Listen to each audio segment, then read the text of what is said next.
We have a problem. Social media is the problem.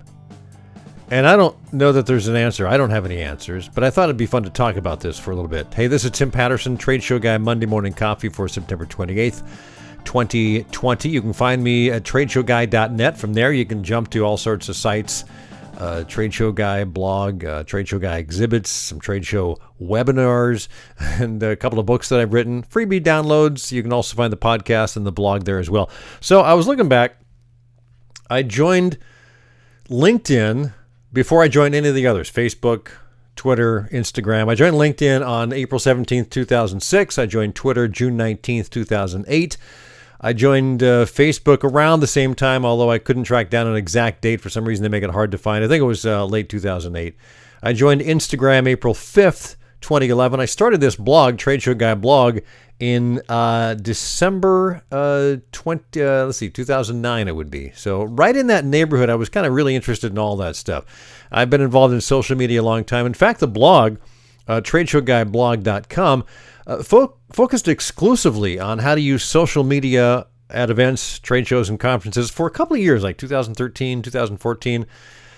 And then a couple things happened. I realized that I wanted to keep the broader topic, I guess, for trade shows, events, conferences, and not focus so much on social media. And frankly, you keep mining that particular thing 2 or 3 or 4 times a week, and you kind of run out of things to talk about.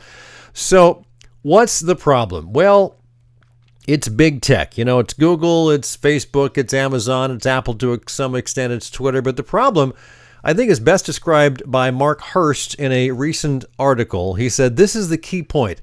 Engagement makes money, and lies are more engaging than the truth. Big tech merely has to tune its system to create engagement at any cost, and boom, you have flat earthers and anti-vaxxers and political extremists and conspiracy theorizing of all sorts. We've all seen this stuff explode. It's all because of social media. So engagement makes money, and lies are more engaging than the truth. And the whole business, the whole reason they're in is they're in the business to make money. If they don't make money, they don't stay in business. Here's another from Mark. Big tech makes money from intrusive surveillance combined with manipulative algorithms that nudge whole populations inch by inch toward extremist beliefs and behavior. So digest that for a while. I'll link, by the way, to some of these articles that I'm referencing in this particular little social media rant. Seth Godin, in a recent podcast, I don't know exactly which one because it's been 2 or 3 or 4 months.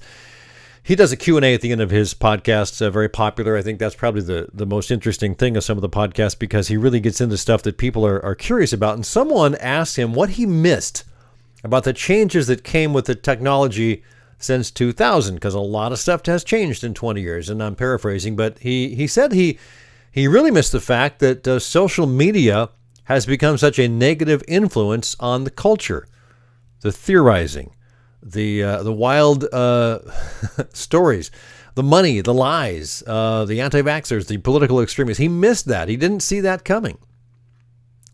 Cory Doctorow wrote a long piece on Medium, which I really highly recommend, about surveillance capitalism, which is, kind of one of those, I guess, nice side effects of social media, online shopping, and much more. He says, quote, "You've probably heard that if you're not paying for the product, you are the product.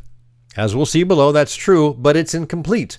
What is absolutely true is that ad-driven big tech customers are advertisers, and what companies like Google and Facebook sell is their ability to convince you to buy stuff.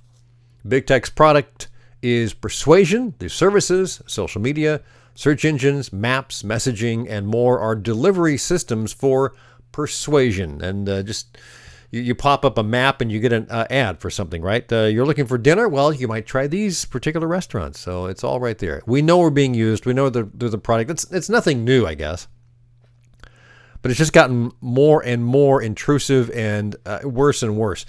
Are we being manipulated? Yeah, we probably are. There's a new documentary out which I need to watch. I haven't gotten to it yet. A lot of people have that I know, but I haven't seen it. But from what I've read, it's essential viewing because it highlights the basics of the threats to the world by Silicon Valley Wall Street writ large. Mark Hurst says it's incomplete and imperfect, but it should be watched anyway. Doesn't mean you should avoid it. And here's the end of his recent column on the movie and his review. He says, quote, ironically, the movie's mistake of omission is similar to the problem that inspired the movie in the first place, adopting a too narrow focus on the concerns and desires and now regrets of a small group of privileged men. While I applaud those men for going public with their criticisms, it's dangerous to suggest that only they can solve the problem. To solve the mess that big tech has created, we'll need to include other voices and other communities, especially those scholars who have been warning us of those problems for years. So really, it gives me, it gives you, it gives all of us a lot to think about. I look back, early days of Facebook, especially when it first started. I found a lot of friends and former colleagues that I had lost track of.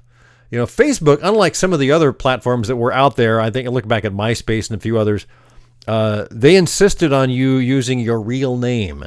You had to be who you really were. And that made it, you know, they set the bar a little bit higher. And I thought, well, that's good. And that meant when you connected with somebody, you knew who they were. And I found a lot of old friends, a lot of old colleagues, coworkers that folks that I used to work with. I liked working with them. A lot of them were and still are great. I connected with relatives that I hadn't seen long. You know, I knew how to reach a lot of these people. A lot I didn't. And it was kind of great to see what they were up to and their families were up to on a regular basis. But then kind of came a challenge. I discovered that some of these people who were great to work with on occasion and see at family reunions were not that fun to be around with online. You run across those people?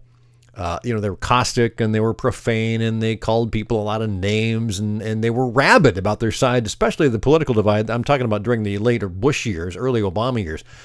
And anyone who disagreed with their point of view, they deemed them horrible people. And I'm guessing you saw a lot of the same thing.